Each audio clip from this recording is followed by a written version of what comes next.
देखो मेरी बात सुनो, जैसे हमने नहीं ओपन कर रहा है इसको अपन,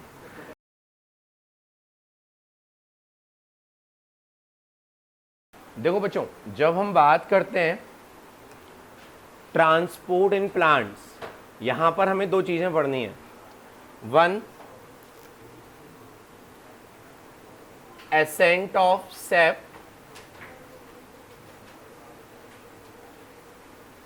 इस टॉपिक में हमें पढ़ना है कि वाटर कैसे सॉइल से प्लांट्स के डिफरेंट पार्ट में मूव करता है by the help of xylem, by the help of.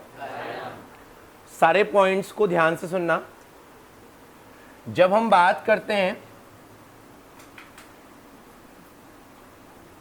Plants के कंपोनेंट की जो सॉइल में प्रेजेंट है, उस कंपोनेंट को हम कहते हैं रूट। क्या कहते हैं? रूट। रूट के अंदर कई सारी सेल्स अलग अलग लेयर के फॉर्म में अरेंज होती हैं।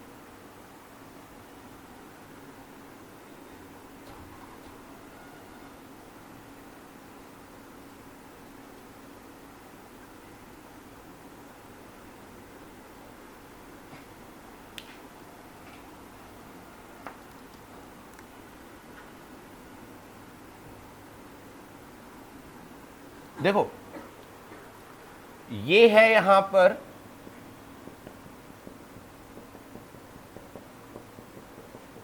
Soil portion. कौन सा पोर्शन? सॉइल। सॉइल के अंदर वाटर भी प्रेजेंट है, सॉइल के अंदर मिनरल्स भी प्रेजेंट है। नाइट्रोजन, फॉस्फोरस, सल्फर, ये सारे मिनरल्स भी कहां प्रेजेंट हैं? सॉइल में। These structures are called root hairs.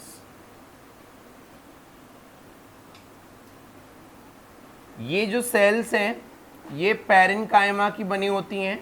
इस पोर्शन को हम नाम देते हैं कॉर्टेक्स। क्या नाम देते हैं? कॉर्टेक्स के नीचे जो लेयर होती है दैट इज कॉल्ड एंडोडर्मिस।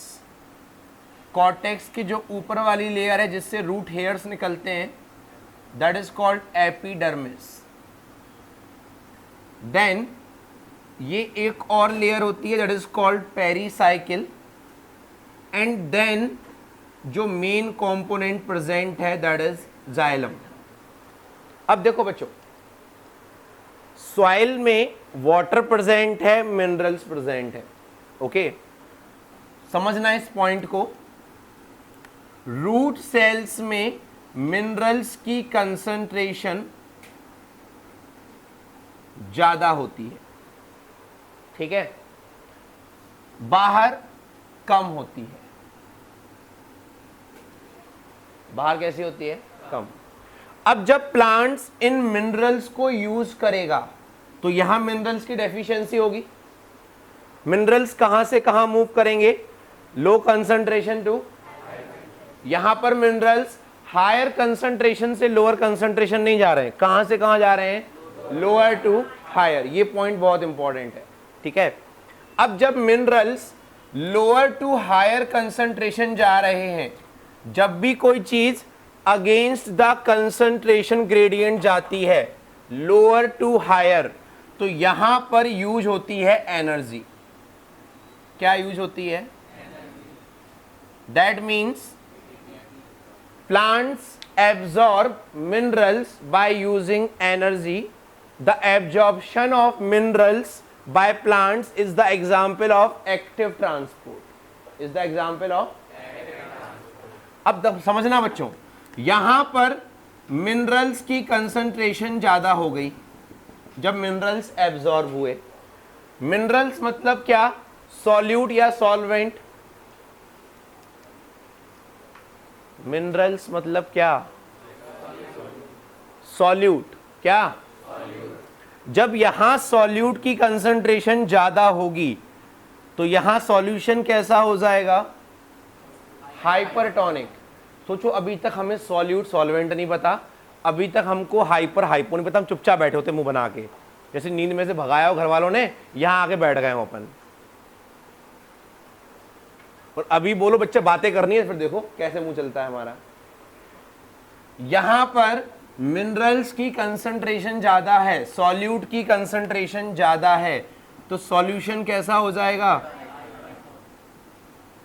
अभी भी आवाज नहीं निकल रही है, कैसा हो जाएगा? जब यहां पर सॉल्यूशन हाइपरटोनिक है तो यहां पर वाटर क्या होगा? सॉल्वेंट क्या होगा? कम होगा। यहां सॉल्वेंट ज्यादा है, यहां solvent, water will move, solvent will move from high concentration to, by which process? समझ में आई मेरी बात? अब ये मिनरल्स यहां से यहां मूव करेंगे, वाटर भी साथ में मूव करेगा। ये मिनरल्स यहां से यहां मूव करेंगे, वाटर साथ मूव करेगा। Then these minerals move from this cell finally this cell, तो वाटर भी साथ साथ मूव करता जाएगा। यस और no? This is the absorption of water by root cells. सुनना ध्यान से, जब वाटर एब्जॉर्ब होगा इस सेल में तो ये सेल स्वेल अप होगी। यस और नो? इस सेल के अंदर पानी जाएगा तो सेल का साइज बड़ा होगा कि नहीं होगा? अब जब वाटर यहां से यहां जाएगा तो ये सेल श्रिंक होगी और ये स्वेल अप होगी। इस तरीके से सेल का अल्टरनेट स्वेल अप होना, फिर श्रिंक होना, फिर स्वेल अप होना, फिर श्रिंक होना। देखो ये एक सेल, यहां वाटर आया, सेल स्वेल अप हुई, एक प्रेशर डेवलप हुआ, फिर वाटर दूसरी सेल में गया, फिर यहां सेल स्वेल अप हुई, अब प्रेशर यहां डेवलप हुआ, फिर प्रेशर नेक्स्ट सेल में डेवलप हुआ। This pressure which develop inside the root cells due to inward movement of water, this pressure is called root pressure. क्या कहलाता है? रूट प्रेशर किसके एब्जॉर्प्शन की वजह से डेवलप हुआ? वाटर। वाटर कब एब्जॉर्ब हुआ? जब कौन एब्जॉर्ब हुआ? मिनरल्स किस प्रोसेस के थ्रू एब्जॉर्ब हुए? मिनरल्स किस प्रोसेस के थ्रू एब्जॉर्ब हुए? Active transport. किसके थ्रू? जब मिनरल्स एक्टिव ट्रांसपोर्ट के थ्रू एब्जॉर्ब हुए तब वाटर किसके थ्रू एब्जॉर्ब हुआ? और जब वाटर एब्जॉर्ब हुआ तो सेल के अंदर प्रेशर डेवलप हुआ, दैट प्रेशर इज कॉल्ड, क्योंकि ये प्रेशर रूट की सेल्स के अंदर डेवलप हो रहा है। कहां डेवलप हो रहा है? अब सुनना ध्यान से, ये है रूट का जाइलम। देखो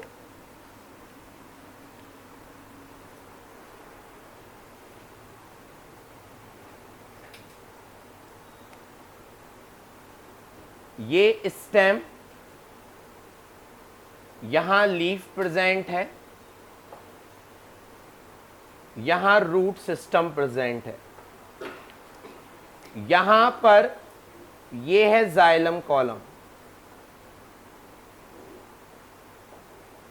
ठीक है, ये प्लांट के हर पार्ट में जा रहा है जाइलम। अब वाटर सॉइल से कहां पहुंच गया है? रूट के जाइलम में। कहां पहुंच गया है? देखो समझना, जैसे ये रूट है, ये एक सेल है बाहर वाली, सबसे ये वाली, फिर ये अंदर वाली cell, then innermost, then innermost, then innermost. अब यहां पर पहले वाटर एब्जॉर्ब हुआ था, फिर वाटर और ऊपर गया, फिर वाटर और ऊपर गया। ये जो वाटर एब्जॉर्ब हो रहा है उसका प्रेशर यहां से डेवलप हो रहा है। यस और नो? जिस प्रेशर को हमने क्या नाम दिया था? अब आप खुद सोचो कि ये रूट प्रेशर वाटर को एब्जॉर्ब होने के लिए नीचे से ऊपर की तरफ प्रेशर लगा रहा है कि वाटर कहां जाए? कहां जाए? जब वाटर ऊपर जाएगा तो आपको क्या लगता है कि रूट प्रेशर का जो प्रेशर है क्या वो इतना ज्यादा होगा कि जो 100 मीटर ऊपर हाइट प्लांट से वहां तक पानी चला जाएगा? हमारे घर की बोरिंग से 10 मीटर पानी ऊपर नहीं जा पाता जब वो प्रेशर खींचती है, यस और नो? यहां तो नेचुरल प्रेशर है, रूट प्रेशर। इससे जब वाटर एब्जॉर्ब होता है तो जो स्मॉल हाइटेड प्लांट्स होते हैं, कौन से स्मॉल हाइटेड प्लांट्स में वाटर एब्जॉर्ब होता है by the help of but जो हायर प्लांट्स होते हैं जिनकी लेंथ कई सारे मीटर्स में होती है, वहां पर वाटर एब्जॉर्ब करने के लिए इतना प्रेशर काफी नहीं होता। समझ में आ रही है मेरी बात? सारे पॉइंट फिर से सुनना, क्योंकि ये एक ऐसा टॉपिक है जो आपको आपकी एनसीईआरटी से इतनी आसानी से समझ नहीं आएगा।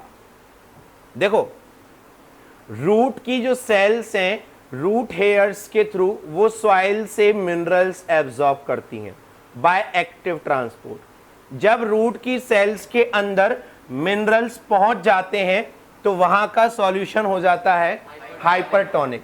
As a result water is absorbed by osmosis.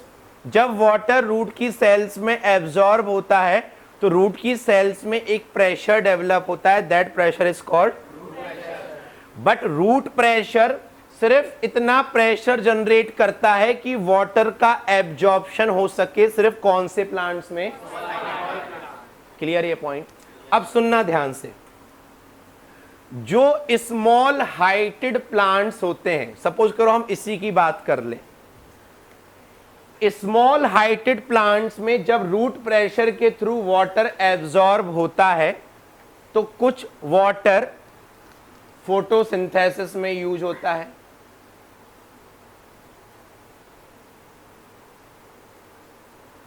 Total absorb water का सिर्फ 1% वाटर एब्जॉर्ब होता है किसमें, या यूज होता है किसमें? सेकेंड पॉइंट, कुछ वाटर ट्रांसपिरेशन के थ्रू दिन में लॉस हो जाएगा।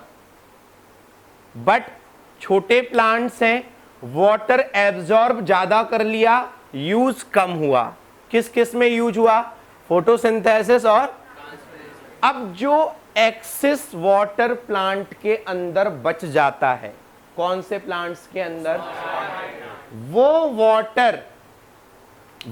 वाटर लीव्स के ऊपर ड्रॉपलेट के फॉर्म में अरेंज होता है।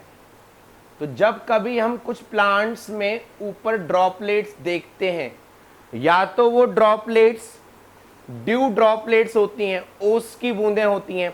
लेकिन अगर विंटर सीजन नहीं है और नॉर्मल सीजन है, बारिश नहीं हुई है, तो ये जो ड्रॉपलेट्स प्रेजेंट हैं, ये ड्रॉपलेट किस वजह से डेवलप हुई हैं? प्लांट में प्रेजेंट एक्सेस वाटर। समझ में आई मेरी बात? तो जो लीव्स हैं वो उस एक्सेस वाटर को ड्रॉपलेट्स के फॉर्म में बाहर निकाल देती हैं, और ड्रॉपलेट्स के फॉर्म में वाटर का बाहर निकलना कहलाता है गटेशन। क्या कहलाता है? वाटर का वाटर वेपर के फॉर्म में लॉस होना क्या कहलाता है?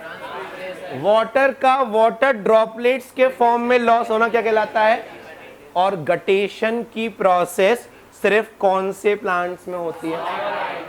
कभी भी आपको बड़े प्लांट्स में, बड़े ट्रीज में ड्रॉपलेट्स नहीं मिलेंगी। ड्रॉपलेट्स मिलेंगी तो छोटे प्लांट्स में, ग्रासेस में, या छोटे छोटे हर्ब्स, श्रब्स में। हायर प्लांट्स में ड्रॉपलेट्स। समझ में आई मेरी बात? So this is the concept of root pressure which help in absorption of water in which kind of plants. Clear this thing? पहले इसको बनाओ फिर हम लिखते हैं। हेडिंग लिखो, ascent of sap. Right on the first point, in plants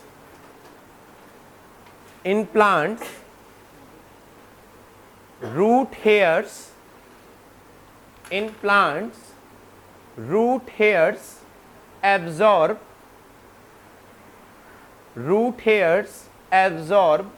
minerals present in soil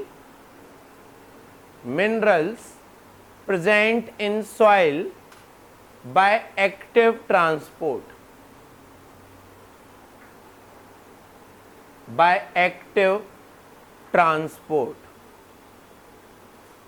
Write down next point,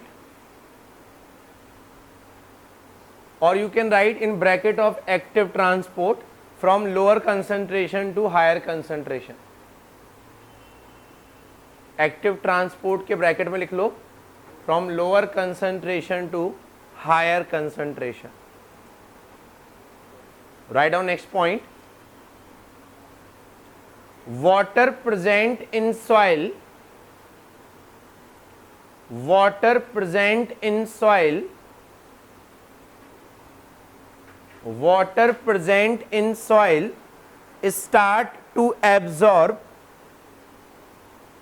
start to absorb by osmosis.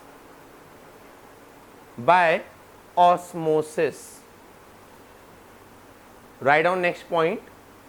The pressure which is developed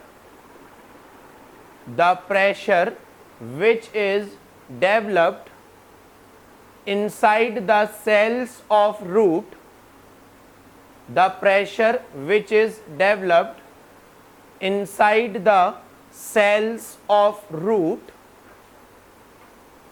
due to inward movement of water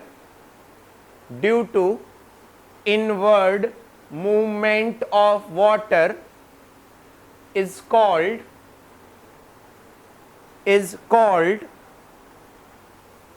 root pressure.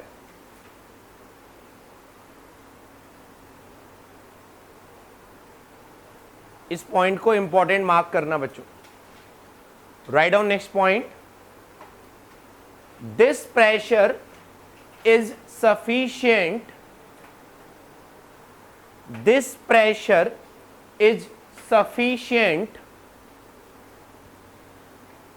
for absorption of water.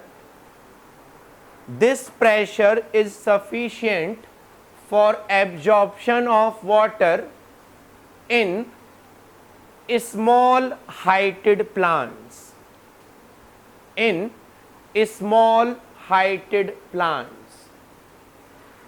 But it do not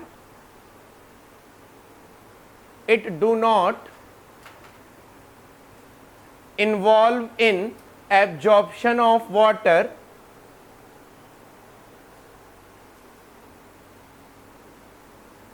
या इस तरीके से लिखो, पूरा sentence काटो, it के बाद से काटो पूरा sentence. It is not sufficient for absorption of water. It is not sufficient for absorption of water in higher plants. It is not sufficient for absorption of water in higher plants. Next point लिखो. The effect of root pressure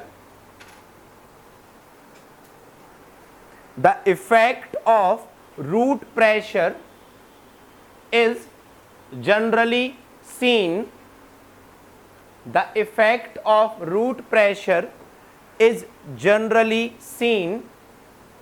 either during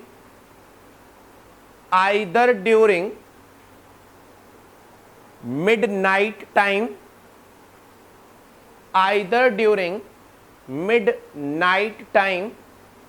or early morning.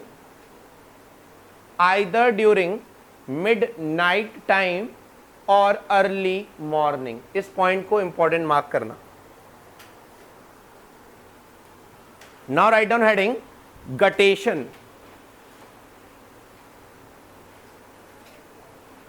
Write down heading guttation. in this write down, in small heighted plants, in small heighted plants, in small heighted plants, the loss of water,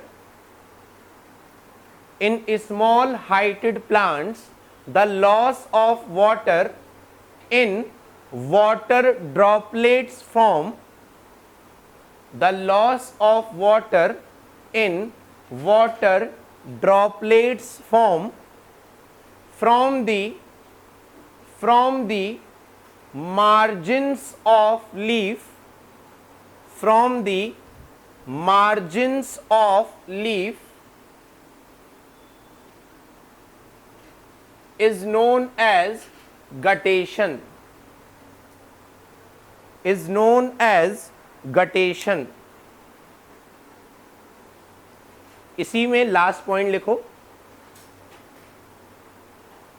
the process of guttation take place,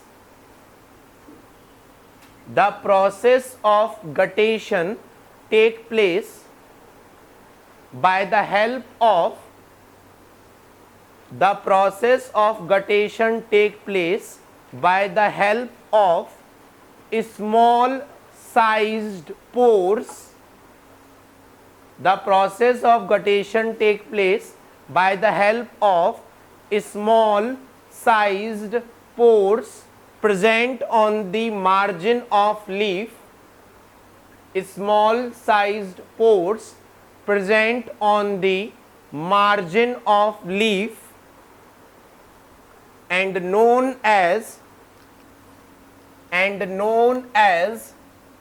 hydatodes, and known as hydatodes. जैसे leaves में stomata होते हैं वैसे he leaves के margin पर छोटी छोटी openings होती जिनको हम क्या कहते हैं, stomata during day time generally open होते हैं, नाइट में क्लोज हो जाते हैं। हाइडेथोड्स हमेशा ओपन रहते हैं। समझ में आई मेरी बात? हाइडेथोड से वाटर तभी निकलता है वाटर ड्रॉपलेट्स के फॉर्म में जब वाटर एक्सेस अमाउंट में हो, और वाटर एक्सेस अमाउंट में पाया जाता है स्मॉल हाइटेड प्लांट्स में, जहां वाटर का इनपुट ज़्यादा है, आउटपुट। तो जो वाटर इकट्ठा प्रेजेंट है वो किस फॉर्म में निकलता है, वाटर। और ये ड्रॉपलेट्स हमें सुबह ही क्यों दिखाई देती हैं, नाइट में ही क्यों दिखाई देती हैं? क्योंकि नाइट में, सुबह जब रूट प्रेशर से वाटर एब्जॉर्ब हो रहा है तो ट्रांसपिरेशन नहीं होता उस टाइम पर, ट्रांसपिरेशन नाइट में, तो वाटर लॉस भी नहीं होगा। तो जो एक्सेस वाटर प्रेजेंट है वो किसके फॉर्म में निकलेगा, वाटर, दैट इज कॉल्ड। तो इसीलिए गटेशन का या रूट प्रेशर का मैक्सिमम इफेक्ट कब दिखाई देता है, आइदर मिडनाइट और अर्ली, क्योंकि उस टाइम पर वाटर लॉस नहीं होता बाय ट्रांसपिरेशन। समझ में आई मेरी बात? अब लिखो नेक्स्ट हेडिंग,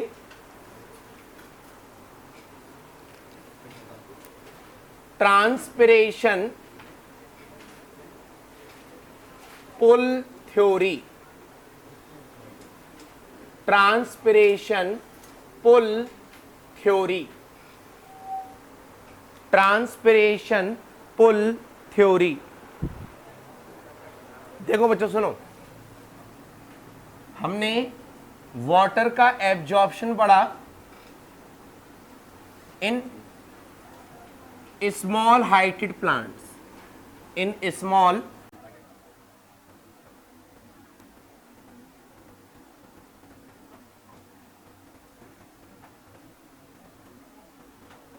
देखो बच्चों सुनो, यहां पर xylem column, this one is also xylem column, क्या प्रेजेंट है ये, ठीक है। अब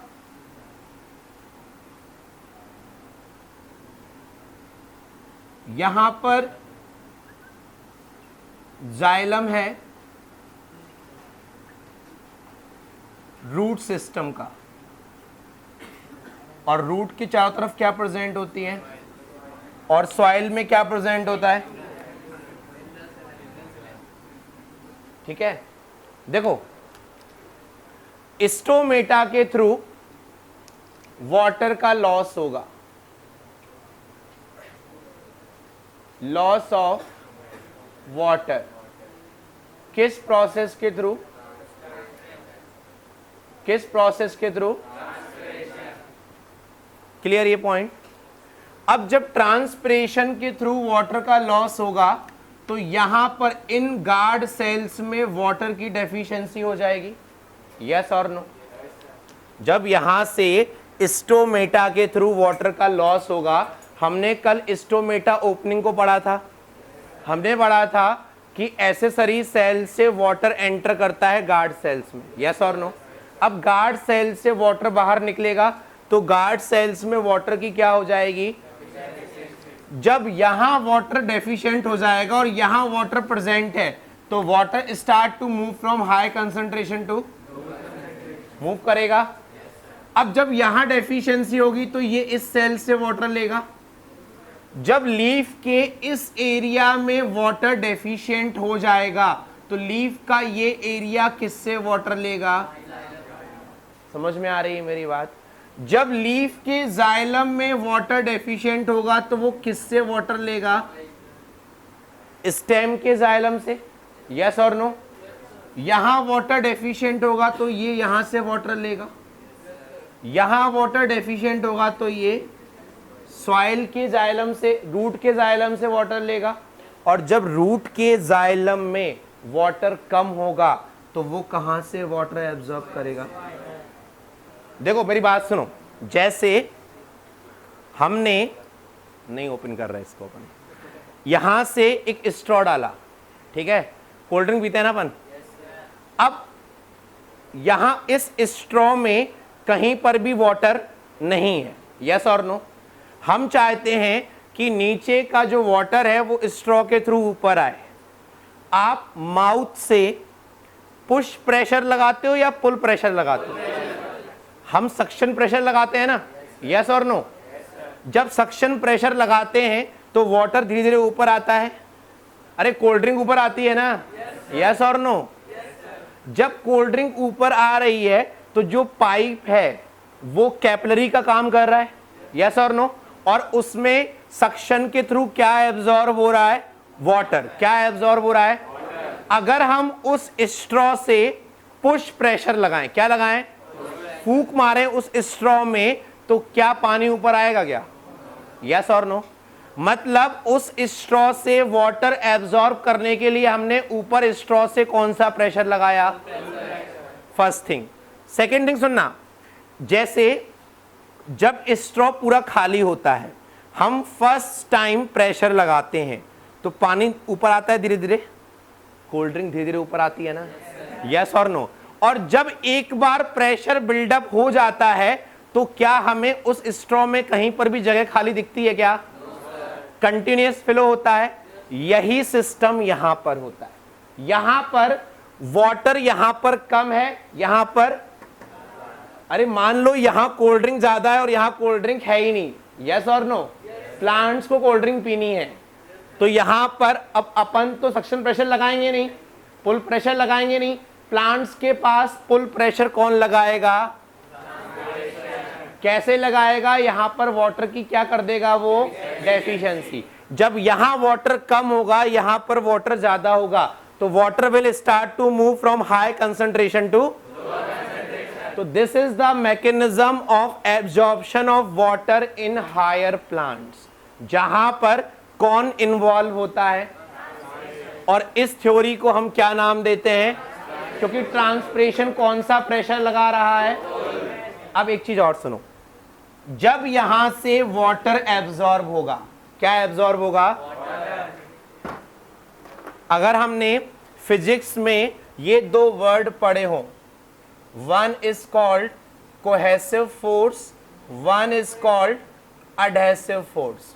सुनो ध्यान से, सुनो सुनो, जैसे ये एक कैपिलरी है, जाइलम है, ठीक है, जब यहां पर वाटर एब्जॉर्ब होना स्टार्ट हुआ, क्या एब्जॉर्ब होना स्टार्ट हुआ?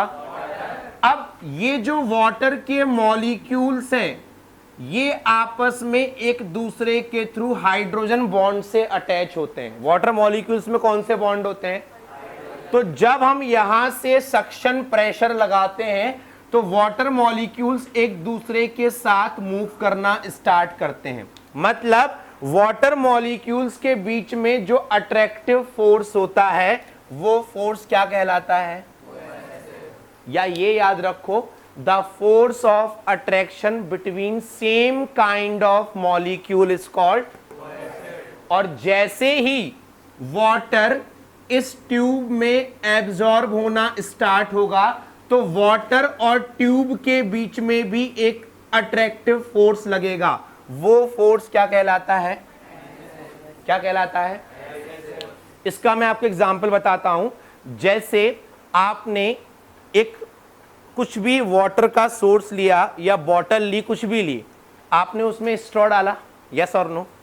पानी ऊपर नहीं आता जब तक कि हम प्रेशर, अगर आप उसमें पतली सी कैपिलरी डालो, पतला सा स्ट्रॉ डालो, कौन सा? थिन स्ट्रॉ, तो जैसे ही आप थिन स्ट्रॉ उसमें डालोगे कैपिलरी एक्शन की वजह से वाटर थोड़ा सा ऊपर आ जाएगा। किसमें? उस स्ट्रॉ में, विदाउट अप्लाइंग एनी पुल प्रेशर या सक्शन। उसका रीजन क्या है कि जो वाटर के मॉलिक्यूल्स हैं और जो कैपिलरी की वॉल है उसके बीच में कौन सा फोर्स लगता है? तो स्टार्टिंग कहां से हुई? ट्रांसपिरेशन, पुल प्रेशर, ट्रांसपिरेशन, और साथ में ही कौन सा फोर्स लग रहा है? किस किस के बीच में? वाटर मॉलिक्यूल्स के बीच में, यस और नो? और साथ में कौन सा फोर्स लग रहा है? किस किस के बीच में? वाटर मॉलिक्यूल्स एंड जाइलम की वॉल के बीच में, यस और नो? That is called. तो हायर प्लांट्स में transpiration pull along with cohesive and adhesive force is responsible for absorption of water. Clear? तो हायर प्लांट्स में जिस प्रोसेस की वजह से वाटर एब्जॉर्ब होता है वो क्या होती है? और स्मॉल हाइटेड प्लांट्स में which is responsible for absorption of water? Root pressure. Which one? Clear this concept? इसको बना लो, नेक्स्ट क्लास में हम इसको नोट कर लेंगे।